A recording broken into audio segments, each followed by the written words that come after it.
Romantic कहानियाँ पर आप सभी का स्वागत है। मेरी माँ मुझे रोज एक गिलास दूध पिलाती थी। ना जाने इस दूध के अंदर ही क्या चीज़ मिला दिया करती। जैसे ही मैं दूध पीती मुझे बहुत सुकून की नींद आ जाती और ऐसी नींद आती कि जैसे मैं बेहोश हो गई हूँ। मुझसे उठा भी नहीं जाता था। मैंने सोच लिया कि आज मैं दूध नहीं पीऊँगी। मेरी सौतेली माँ किसी से बोल रही थी कि वो बहुत जवान और खूबसूरत है, उसको 4-5 से कुछ नहीं होगा, 8-9 भेज दो। जब मैंने यह शब्द सुना तो मैं हैरान रह गई। उसका मतलब था कि मेरी माँ ही मेरे साथ ये सब कुछ कर रही थी और अब वो 4-5 मर्दों के बजाय 8-9 मर्दों को बुला रही थी। मैं इतनी खूबसूरत और जवान थी ही। मैंने रात को ही अपने बॉयफ्रेंड को फ़ोन करके बुला लिया। जब वो आया तो मेरे लिए ब्रा और पैंट ही ले आया और अपने ही हाथों से पहनाया। मुझे भी उसके साथ बड़ा मज़ा आया। मैं इतनी जवान थी कि एक ही बार में मन गदगद हो जाता था, वो तो मेरा पीता रहता। रात का समय था, मैं अपने बिस्तर पर सो रही थी।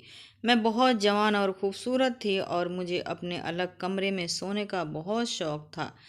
इस घर में 2 ही कमरे थे, लेकिन मेरी माँ ने मेरे कमरे का बहुत अच्छे से सजाया हुआ था और मेरा बिस्तर भी बहुत खूबसूरत और नर्म था। लेकिन मुझे ऐसा लग रहा था जैसे मैं इस बिस्तर पर अकेली नहीं सो रही।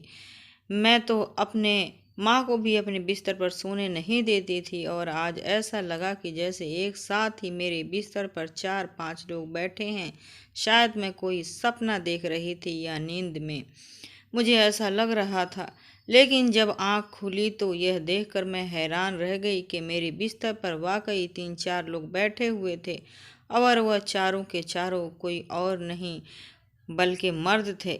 जैसे ही मैंने चिल्लाने की कोशिश की तो उन्होंने मुझे चुप रहने का इशारा किया। मैंने कहा, कौन हो तुम लोग, यहाँ क्या कर रहे हो? तो वो मुझे देखकर हंसने लगे और फिर मुझे डर लगने लगा और मैं अपनी माँ को आवाज़ लगाने लगी, पर मेरी माँ ने मेरी आवाज़ नहीं सुनी। थोड़ी देर बाद मेरी माँ ने भी दरवाजे में आकर खड़ी हो गई और ऐसे खड़ी हुई जैसे यह तमाशा देख रही। फिर उन लोगों ने मुझे बताया कि मैं हैरान रह गई। उन्होंने कहा कि हम लोग तो रोज ही तेरा मेरा नाम गीता है। मैं बहुत ज़्यादा सुंदर और जवान थी। मेरे बाबा इस दुनिया में नहीं थे, उनका निधन हो चुका था। मुझे उनकी बहुत याद आती थी, लेकिन मेरी माँ हमेशा ही मेरा बहुत ख्याल रखती थी।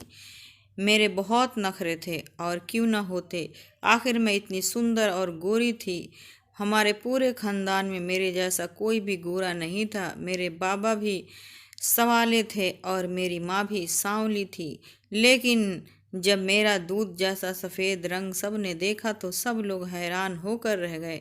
उन्होंने कहा कि इस परिवार में ये इतनी खूबसूरत लड़की कैसे पैदा हो गई। कुछ लोग तो मुझे ये भी कहते थे कि ये हमारी जाति की नहीं लगती, लेकिन मैं इसी परिवार का हिस्सा थी। मेरे बाबा जब तक जिंदा थे तो कभी कभी मजाक में मेरी माँ को ये भी कहा देते थे कि यह हमारी ही बेटी है ना, या फिर तूने किसी और के साथ चक्कर चलाया। तो मेरी माँ भी हंसकर कह देती कि हाँ, चलाया था चक्कर। अगर तुम्हारे साथ ही रहती तो फिर कोई काली कलूटी सी बेटी पैदा होती। फिर दोनों इस बात पर जोर जोर से हंसने लगते।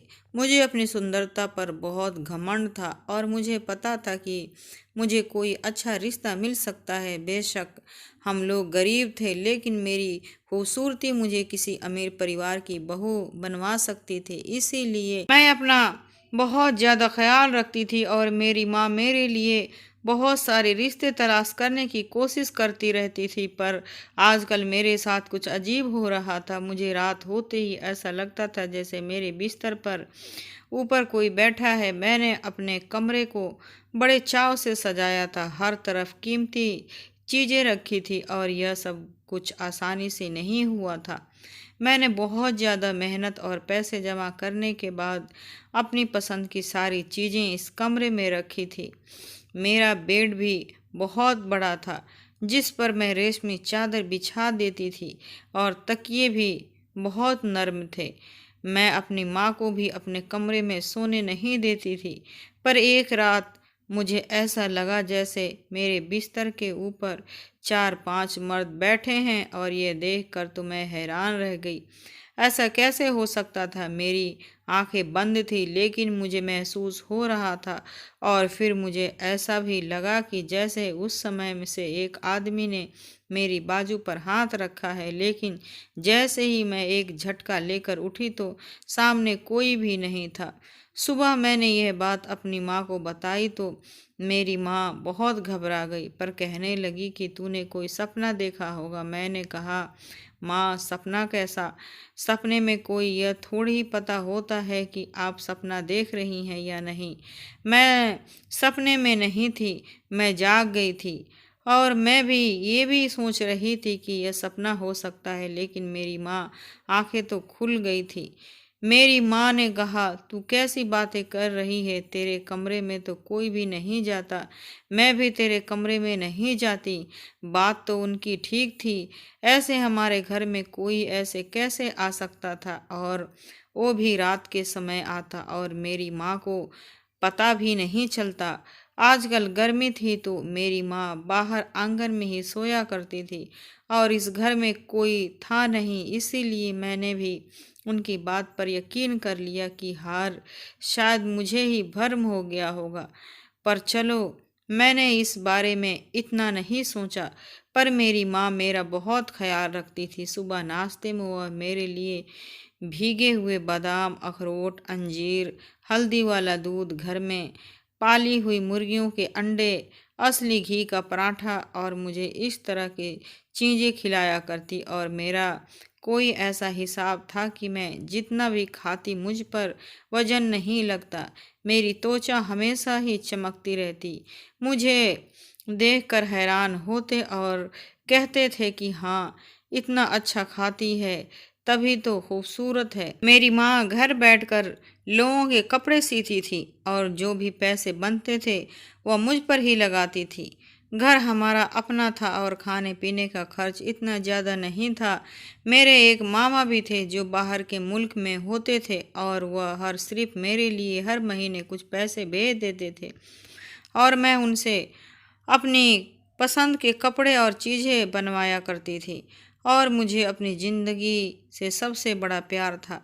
पर अब मेरी उम्र शादी की हो गई थी, और मेरी माँ ने कहा था कि तू बहुत खूबसूरत है, इतनी प्यारी है कि तुमसे कोई गलती भी हो जाए तो तुझे कोई कुछ नहीं कह सकता। लेकिन शादी करके दूसरे घर जाके वह खूबसूरत लड़कियों को भी घर की नौकरानी बना देते हैं। पर मैं अपनी माँ से कहती कि आप मुझे ऐसे वैसे परिवार मत ब्याहना जहाँ पर इस तरह के लोग होंगे। मुझे अच्छे अमीर परिवार में ही शादी करना।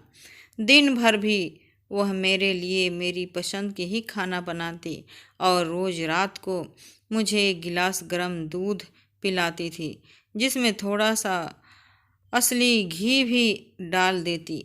और इस दूध को पीते ही मुझे बहुत नींद आ जाती। मैं तुरंत सो जाती थी। ऐसा नहीं था कि हमेशा से यह रूटीन चल रही थी। पिछले कुछ महीनों से ही ऐसा हो रहा था। उससे पहले मैं बहुत बीमार हो गई थी तो डॉक्टर ने कहा था कि इसकी खुराक का बहुत ख्याल रखना। इसीलिए इसके बाद से यह सब कुछ हो रहा था। एक दिन मैंने देखा कि मेरे माँ के पास बहुत सारे पैसे थे। मैंने कहा कि आपके पास इतने सारे पैसे कहाँ से आ गए हैं? तो कहने लगी कि बहुत बड़ा ऑर्डर आया है, शादी के कपड़े हैं। मैंने कहा कि शादी के कपड़े तो फिर मुझे भी दिखाएं, मैं भी देखूं, क्योंकि शादी के कपड़े वो तो बहुत सुंदर होते हैं, और दुल्हन का जोड़ा भी आया होगा। मुझे ऐसा चीज़ों को देखने का बहुत उत्सुकता रहती थी। लेकिन मेरी माँ ने थोड़ा सा घबरा गई और कहने लगी कि नहीं, कपड़े अभी आए नहीं हैं, अभी तो उन्होंने पैसे भेजे हैं, कपड़े तो 2-4 दिन बाद आ जाएंगे। यह भला कैसी बात थी कि उन्होंने पैसे भेज दिए और कपड़े नहीं भेजे? इतना कौन अच्छा था?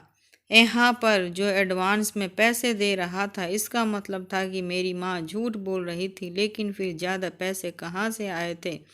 और आजकल तो उनके पास ज़्यादा ही पैसे रहते थे। वह मुझसे झूठ क्यों बोल रही थी? पर मुझे पता है कि अब मैं कुछ भी बोलूँगी तो झूठ ही बोलूँगी। इसीलिए मैंने ज़्यादा बात नहीं की। मेरी माँ मेरा ख्याल तो बहुत रखती थी।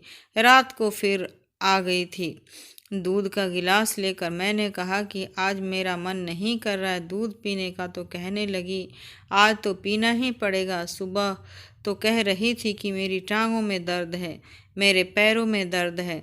मैंने कहा कि हाँ, मेरी कमर में भी दर्द था। तो उन्होंने कहा कि तू दूध पी ले, सब ठीक हो जाएगा।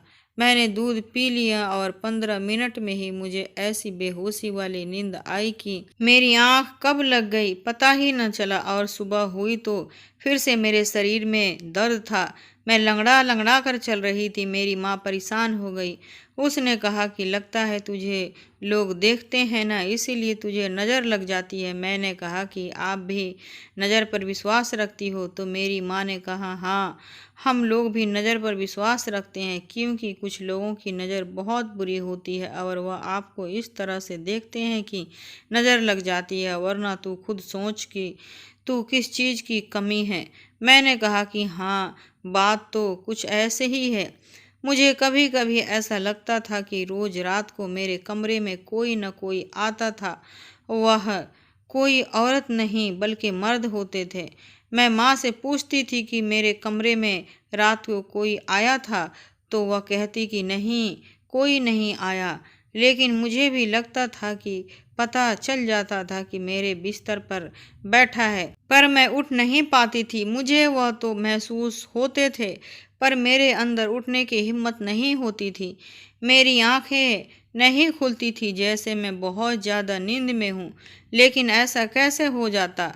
अगर कोई इंसान सो रहा होता जब और कोई दूसरा उसे आकर कहे कि उठो उठो, जलजला आ गया, भागो भागो, कोई आपत्ति आ गई, तो मुसीबत आ गई, तो वह नींद से उठकर भाग जाता है। लेकिन मुझे कैसी नींद आती थी कि मुझे पता चल जाता था कि कुछ हो रहा है और मुझे उठ जाना चाहिए, लेकिन मैं फिर भी उठ नहीं पाती थी। ऐसी बेहोशी वाली नींद मुझे कहाँ से आ रही थी? और ये 2-3 महीनों से ही हो रहा था।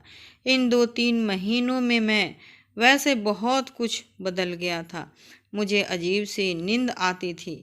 मेरी तबीयत खराब रहने लगी थी। मेरी माँ के पास पैसे भी बहुत ज़्यादा होते थे और घर की चीज़ें भी आ रही थी, और मुझे भी रातों को इस तरह से महसूस होता था। अगर अपनी माँ के बारे में सोचो तो वह तो किसी चीज़ में कमी नहीं रखती थी। मैं मुझसे बहुत प्यार करती थी, मेरा बहुत ख्याल भी रखती थी। मुझे नहीं याद कि आखिरी दफ़ा उन्होंने मुझे कब डांटा था या बचपन में कभी मुझ पर हाथ उठाया हो। वह तो पूरे मोहल्ले के लिए एक मिसाल थी। लोग कहते थे कि लक्ष्मी जैसी माँ कोई हो ही नहीं सकती। एक दिन मैं अपनी एक कजिन के घर चली गई। वह मेरे चाचा की बेटी थी। मैं जाकर उसके पास बैठ गई और बातों बातों में उसने बताया कि आजकल मेरी तबीयत खराब है। तुम्हारी तबीयत खराब है तो वह एक नॉर्मल बात है। तुम यह शुक्र करोगी तुम्हारी किस्मत नहीं खराब, वरना तुम्हारी माँ तुम्हारी सारी ज़िंदगी बर्बाद कर सकती थी। वह जिस तरह से तुम्हें देखे हुए हैं ना, इस तरह से अपनी असली माँ को नहीं रखती। हाँ, ये बात सच थी कि लक्ष्मी मेरी असली माँ नहीं थी। मेरी असली माँ इस दुनिया से जा चुकी थी। वह मुझे जन्म देते ही मर गई, और जब तक मैं 2 साल की हुई तो मेरे बाबा भी चले गए। शुरू से ही मुझे मेरी सौतेली माँ ने ही पाला, और फिर बाबा भी इस दुनिया से ना रहे तो उसने दूसरी शादी भी नहीं की और मुझे ही पालने में अपनी ज़िंदगी गुजार दी। क्योंकि उससे पहले उसकी शादी हुई थी, पर वह कभी माँ नहीं बन सकती थी। उसके पास कभी संतान नहीं हो सकते थे, इसीलिए उसने ऐसे मर्द से शादी की जिसकी पहले से ही एक बेटी थी, यानी कि मेरे बाबा से। पर मेरे बाबा भी तो इस दुनिया से ज़्यादा न रहे। कभी लोग हैरान होते थे कि लोग मुझे कहते थे कि तू झूठ बोलती है, लगता है तेरी सौतेली माँ तुझ पर हाथ भी उठाती है, तुझसे सारे घर का काम भी करवाती है। मैंने कहा कि फिर ऐसा तो मुझे झूठ बोलने की क्या ज़रूरत थी। और देखो मेरे हाथ पैर को, लगता है कि मैं घर के काम करती हूँगी, बर्तन धोती हूँ।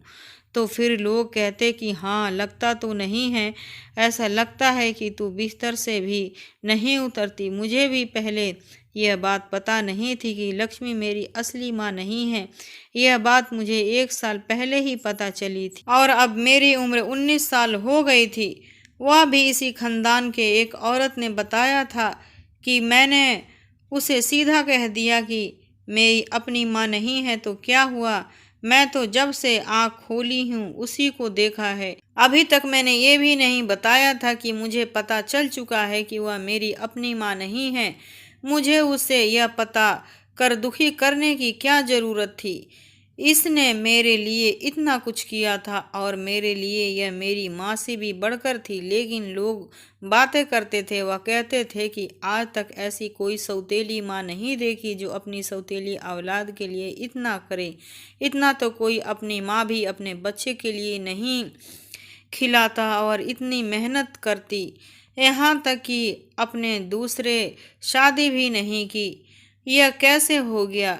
यह जो हमारा समाज है ना, इसको मोहब्बत हजम नहीं होती। वह कहते हैं ना कि नफ़रत की आवाज़ बहुत ऊंची होती है। नफ़रत से भरी हुई कहानियाँ बहुत आगे जाती हैं और मोहब्बत की कहानियाँ कहीं खो जाती हैं। सौतेली माँ अपनी सौतेले औलाद के साथ कैसे अच्छा हो सकती है, यह बात तो किसी को भी हजम नहीं हो सकती थी। इसीलिए लोग इस तरह की बातें करते थे, पर मैं तो इस बारे में सोच भी नहीं थी जब तक कि मुझे कोई और याद न दिलवा देता। पर अपनी कज़न को जब मैंने यह सब कुछ बता दिया तो उसने कहा कि फिर तो यह सब कुछ तेरी साथ तेरी माँ ही करवा रही है। मैंने कहा कि तुम क्या कहना चाहती हो, मेरी माँ मेरे साथ क्या करवा सकती हैं? उसने कहा कि तुम खुद ही तो कह रही हो, तुम्हें ऐसा लगता है कि कहीं तुम्हारे कमरे में रात के समय कुछ मर्द आ जाते हैं। तो एक बात मुझे ये बता कि जवान खूबसूरत लड़की के कमरे में 4 के 5 मर्द कब आते हैं? अब लोग जवान हो गए थे, पता तो हमें हर बात की थी, पर मैं डर गई। मैंने कहा कि नहीं, ऐसा नहीं हो सकता। उसने कहा कि फिर तेरी कमर में दर्द क्यों रहता है, क्यों बीमार रहती है? मेरी शक्ल देख, तेरी शक्ल भी ऐसी लग रही है जैसे तेरी शादी हो चुकी है। ऐसा कौन सा जो मुझसे जलता नहीं था? लेकिन उस दिन मैंने अपनी बहन की बातों पर विश्वास कर लिया और यह नहीं सोचा कि वह मुझसे जलती है, इसीलिए मेरे दिमाग में गलत बात डाल रही है। उसकी बात सुनकर तो मैं घर आ गई थी और सोचने लगी। अब मेरे दिमाग में सारी कड़ियाँ आपस में मिलने लगी थी। 2-4 महीने से मेरे साथ यह मसला बना था और 2-3 महीने से ही मेरी माँ के हाथों में इतने पैसे थे कि ख़त्म नहीं हो रहे थे। वो मेरा ख्याल भी बहुत रखती थी। कहीं वह मेरा ख्याल इसीलिए तो नहीं रखती थी कि जैसे बकरे को ज़्यादा खिलाया जाता है, क्योंकि फिर उसको कुर्बानी देना होता है। मेरी माँ किचन में खड़ी मेरे लिए दूध बना रही थी और मैं उसको देख रही थी। वह कहने लगी कि क्या बात है गीता, क्या देख रही हो? मैंने कहा कि यह देख रही हूँ कि आप कितने चाह और प्यार से मेरे लिए रोज़ यह दूध बनाती हैं, क्या मिलाती हो इसमें? उसने कहा कि क्या मिलाती हूँ, असली घी होता है, कुछ बादाम होते हैं, थोड़ी सी शक्कर होती है और दूध होता है और मेरा ढेर सारा प्यार होता है। मैंने कहा कि कौन सा प्यार होता है? वह प्यार जो सौतेली माँ बच्चों से करती है। लेकिन सौतेली माँ तो बच्चे से कभी प्यार ही नहीं करती। मेरी माँ के हाथ रुक गए और वह मुझे देखने लगी। उसने कहा कि आज तू यह कैसी बातें कर रही है? कौन है तेरी सौतेली माँ? मैंने कहा कि मुझे पता है कि आप मेरी माँ नहीं, मेरी सौतेली माँ हैं। तो वह यह सुनकर हैरान रह गई। मैंने कहा कि हाँ, मुझे 1 साल से इस बारे में पता है, मुझे रिश्तेदारों ने बता दिया था, पर मैंने आपसे कभी ये नहीं बात की। उसकी आंखों में आंसू आ गए। उसने कहा कि हाँ, मैं तेरी सौतेली माँ हूँ। तेरी माँ ने तो तुझे कभी देखा ही नहीं। न उसे तुझे अपनी गोद में उठाने का वक्त मिला। वह बेचारी इस दुनिया से चली गई, लेकिन मैंने तुझे पाला पोसा, अपना दूध न पिला सकी, पर सारी रात तेरे लिए जगती थी।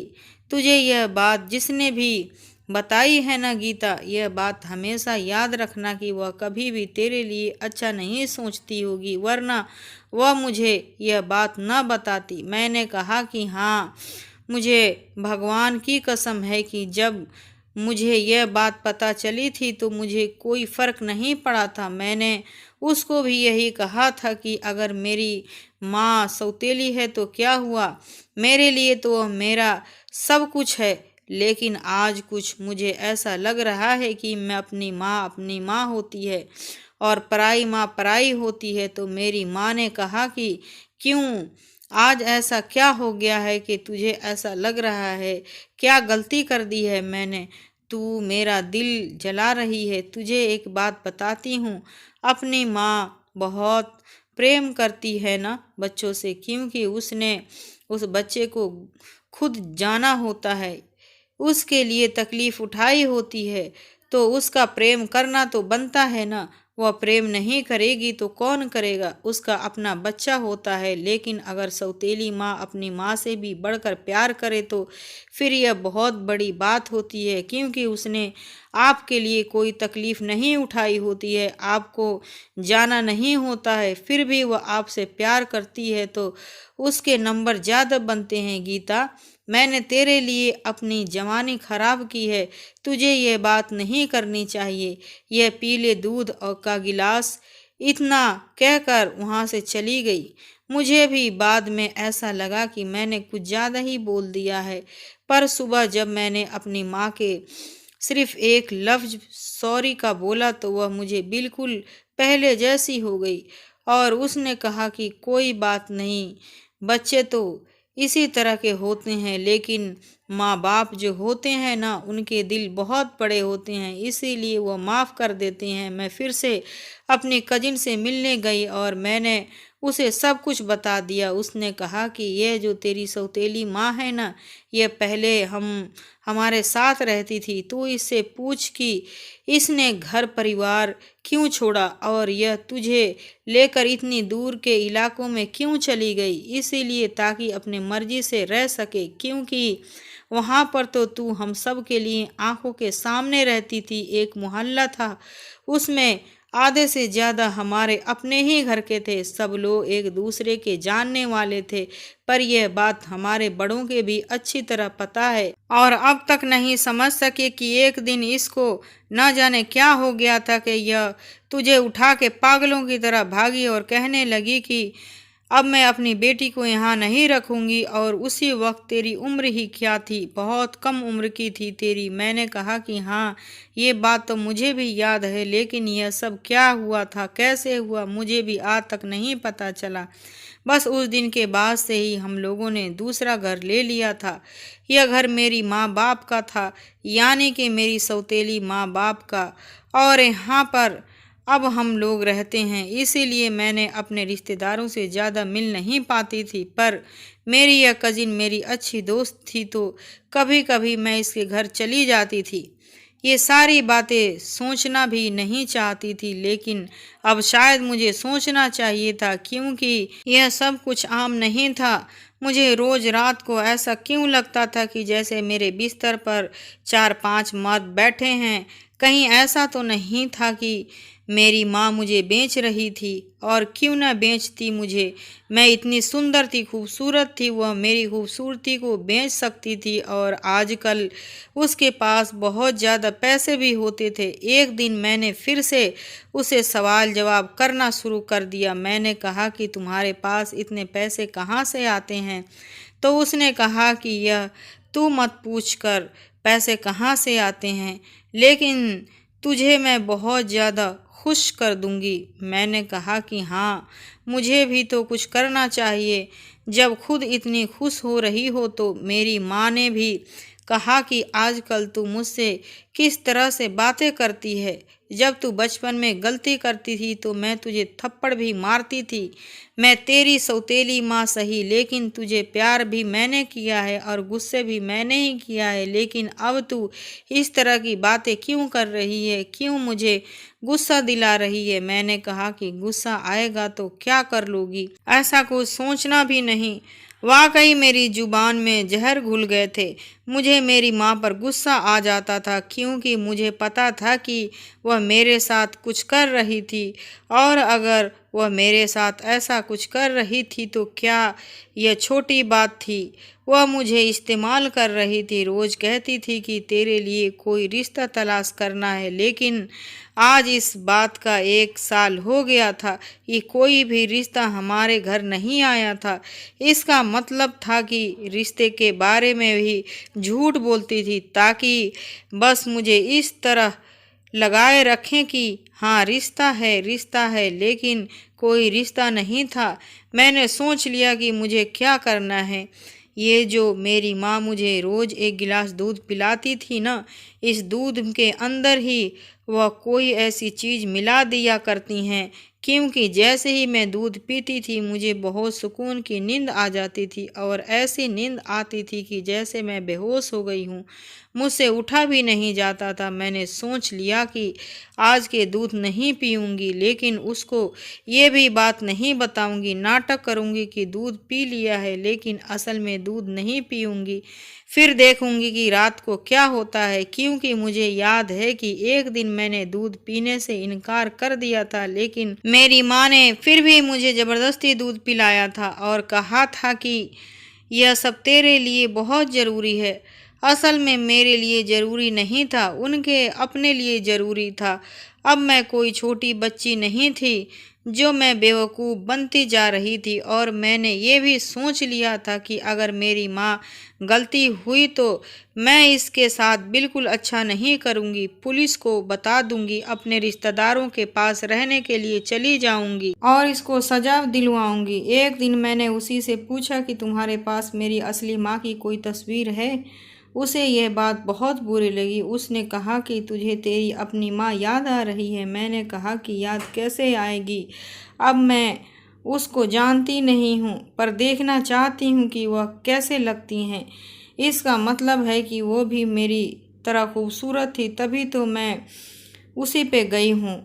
न तो मेरी माँ ने कहा कि हाँ वो तेरी तरह खूबसूरत थी, गोरी चिट्टी थी, तभी तो उस पर गई है, लेकिन मेरे पास उसकी कोई तस्वीर नहीं है।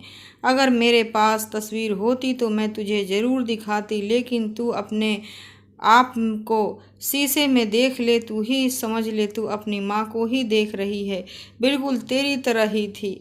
सच कहते हैं कि जिसको कभी न देखा हो, न जाना हो, आपको उसकी याद नहीं आ सकती। मुझे भी मेरी अपनी माँ की याद नहीं आ रही थी, पर दिल में एक बात ज़रूर आ रही थी कि अगर मेरी अपनी माँ मेरे साथ होती तो मेरे साथ ऐसा कभी नहीं कर सकती थी जो यह मेरे साथ कर रही थी। माँ का दिल बड़ा नर्म होता है।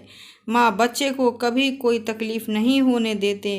सोच लिया था कि आज रात वह दूध गिलास नहीं पीऊँगी, और रात होने में थोड़ा समय बाकी था। रात होने का इंतज़ार कर रही थी, क्योंकि आज मुझे इस राज के बारे में पता चल जाना था कि मेरी माँ मेरे साथ ऐसा कौन सा खेल खेल रही थी। रात होने से पहले मैंने अपनी माँ को किसी से फ़ोन पर बात करते हुए सुना। कहने लगी कि मुझे बड़ा ऑर्डर चाहिए, मेरा काम नहीं हो रहा है। एक काम को 4 से 5 की बजाय 8 को 9 को भेज दो। जब मैंने यह सब सुना तो मैं हैरान रह गई। इसका मतलब है कि मेरी माँ ही मेरे साथ यह सब कुछ कर रही थी, और अब वह 4-5 मर्दों के बजाय 8-9 मर्दों को बुला रही थी, और इतनी आसानी से ये सब कुछ कर रही थी। मेरी आंखों में आंसू आ गए, क्योंकि मैं भी तो अभी तक इसी को अपनी माँ समझती रही थी। इसके अलावा मेरा इस दुनिया में कौन था? हाँ, कुछ रिश्तेदार थे, लेकिन वह सब तो मुझसे जलते थे, क्योंकि उन्होंने मेरे साथ आज तक कुछ अच्छा नहीं किया था। तो वह सब अब कैसे करते। मेरी माँ सबसे बगावत करके निकली थी। वह भी तो एक बात थी। मैं अपने कमरे में चली गई। आज मैंने अपनी माँ को रोकने वाली नहीं थी। आने देती हूँ, फिर जैसा होगा वैसा देखूंगी। वह दूध बनाकर मेरे कमरे में ले आई और मुझे कहा कि यह पी लेना, और मैंने उसके सामने ही गिलास साइड में रख दिया। फिर वो वहाँ से चली गई। मुझसे कुछ उदास और नाराज थी, लेकिन मैंने दूध नहीं पिया और जाकर बाथरूम में दूध को फेंक दिया और अब बिस्तर पर बैठे इंतजार करने लगी कि क्या होता है। अजीब सी बात थी कि मुझे फिर भी नींद आ रही थी। मैं हैरान हो रही थी, क्या अब भी मुझे नींद क्यों आ रही है। आज तो मैंने दूध भी नहीं पिया था। और मैंने जब उठकर जाकर देखा तो मेरी माँ भी अपने कमरे में सुकून से सो रही थी और दरवाज़ा भी बंद था और उसने दरवाजे को अंदर से ताला लगाया था। जब से मैंने ये कहना शुरू किया था कि मुझे लगता है कि घर में कोई आ जाता है, तो वह दरवाजे के अंदर से ताला लगा देती थी और चाबी भी उसी के तकिए के पास पड़ी हुई होती थी। यह क्या हो रहा था। मुझे तो इतनी नींद आ रही थी कि मैं जैसे बस बिस्तर पर लेट जाती और आंखें बंद करके तुरंत सो जाती। लेकिन मैंने तो दूध नहीं पिया था। इसका मतलब था कि मेरी माँ दूध में कुछ नहीं मिलाती थी। फिर मेरे साथ क्या हो रहा था। मैं बिस्तर पर लेट गई और 15 मिनट बाद मुझे ऐसा लगने लगा कि जैसे 5 मर्द मेरे बिस्तर के ऊपर बैठे हैं। मैंने चीखना चिल्लाना शुरू कर दिया और उठकर देखा तो वहाँ पर कोई भी नहीं था। मेरी माँ वहाँ आ गई और मैंने उनके सामने सब कुछ बोल दिया। कहा कि वह लोग जो अभी यहाँ पर बैठे थे, तुम तो मुझे बेच रही हो, लोगों के अंदर बुलाती हो, मुझे धंधा करवा रही हो। मैंने पागलों की तरह रोना शुरू कर दिया। मैंने कहा कि सौतेली बेटी हूँ ना, इसीलिए ये सब कर रही हो। और वह हैरान रह गई और उसने गले लगा लिया। वह भी रोने लगी और उसके बाद उसने मुझे ऐसी बात बताई कि मैं हैरान रह गई थी और मुझे मेरे सारे घर वालों को जवाब मिल गया था। मेरी माँ ने कहा कि जो तू मेरे पास पैसे देख रही थी ना, वह काम के ही पैसे थे। मैं दिन रात काम कर रही थी और इतने पैसे इसीलिए जमा कर रही थी क्योंकि तूने कहा था कि मुझे बड़ा वाला मोबाइल लेना है। मैं तेरे मोबाइल के लिए पैसे जमा कर रही थी और जो तूने फ़ोन पर बात करते हुए सुना कि 4-5 से काम नहीं चलेगा, 8-9 भेज दो, वह मैं कपड़ों की जोड़ों की बात कर रही थी, मर्दों की नहीं। अब मैं तुझे बताती हूँ कि तुझे ऐसा क्यों लगता है कि तेरे बिस्तर पर कोई मर्द बैठा है, क्योंकि जब तू बहुत छोटी थी और हम तेरे रिश्तेदारों के घर में रहते थे तो एक दिन मेरे रिश्तेदारों की गलती और लापरवाही की वजह से तुझे कुछ लोग उठाकर ले गए थे, क्योंकि तू बहुत ज़्यादा सुंदर थी। वह 5-4 लोग ही थे, पर तेरे साथ कुछ बुरा नहीं हुआ था। लेकिन उस वक्त तक तू अपने होश में नहीं थी। डॉक्टर ने कहा था कि आपकी बेटी ठीक है, वक्त के साथ ही सब कुछ भूल जाएगी, इसको पता भी नहीं चलेगा। यह सब कुछ तेरे खानदान वालों की वजह से हुआ था, इसीलिए मैं तुझे वहाँ से लेकर यहाँ आ गई थी। डॉक्टर ने कहा था कि तुम्हें इस बारे में पता नहीं है, लेकिन इसके दिमाग में किसी कोने में यह बात हमेशा ही जिंदा रह सकती है। इसे बुरे बुरे सपने आएंगे, इसीलिए तुझे रात को बुरे सपने आते हैं। मैं तुझे दूध के अंदर थोड़ी सी नींद की दवा मिलाकर देती हूँ ताकि तू सो सके, लेकिन वह बिल्कुल भी थोड़ी सी होती है ताकि तुझे बुरे सपने आते हैं। इस घर में क्यों आएगा कोई। मैंने तुझे इन सब से लिए नहीं बचाया था। मैं तेरी सौतेली माँ हूँ। इसका मतलब ये नहीं है कि मैं तेरे साथ यह सब कुछ करती हूँ। तू तो मेरे लिए मेरी जान है। मेरी माँ मुझे उस डॉक्टर के पास मिलवाया और ये भी बताया कि तेरे लिए रिश्ता तो तलाश कर रही थी, लेकिन अच्छे लोग नहीं मिल रहे थे। मैं चाहती हूँ कि जिस तरह मैं तुझे संभाल कर रखती हूँ, उसी तरह तेरा पति भी तेरा बहुत ख्याल रखे, और जिसने तुझे मेरे खिलाफ भड़काया है, उसी के जानने वाले ने तो तेरे साथ यह सब कुछ करवाया था। मैं तो अपने मुंह पर हाथ रख कर रह गई। मैंने उनके बारे में कितना बुरा सोचा था, लेकिन उसने मेरे साथ कितना अच्छा किया था। वह भी तो दूसरी शादी कर सकती थी, पर उसने मेरे लिए अपनी जवानी कुर्बान की थी और मुझे बड़ा किया था। मैंने उनसे माफ़ी मांगी तो माँ ने मुझे माफ़ कर दिया और कहा कि बस तू किसी की बातों के बारे में मत आना, और ये भी तेरे साथ हो रहा है, तेरी ज़िंदगी का हिस्सा है। मैंने कहा इसमें आपकी गलती नहीं है। मुझे बाकी कुछ याद नहीं था, बस वह अतीत के साए थे जो मेरी आंखों के सामने बसे हुए थे, लेकिन मैं उन्हें ठीक से समझ नहीं पा रही थी। बस उसके बाद मैंने भी किसी की बातों पर ध्यान देना छोड़ दिया। मुझे कोई कुछ कहता है, मैं उससे लड़ने लगती हूँ। वह मेरी माँ है, सिर्फ मेरी माँ। दोस्तों, वीडियो कैसा लगा कमेंट करके ज़रूर बताना। वीडियो अच्छा लगा तो वीडियो को लाइक और मेरे चैनल को सब्सक्राइब ज़रूर कर देना। फिर मिलती हूँ आपसे दूसरे वीडियो में। जब तक के लिए बाय बाय, टेक केयर, खुश रहें और अपना ख्याल रखें।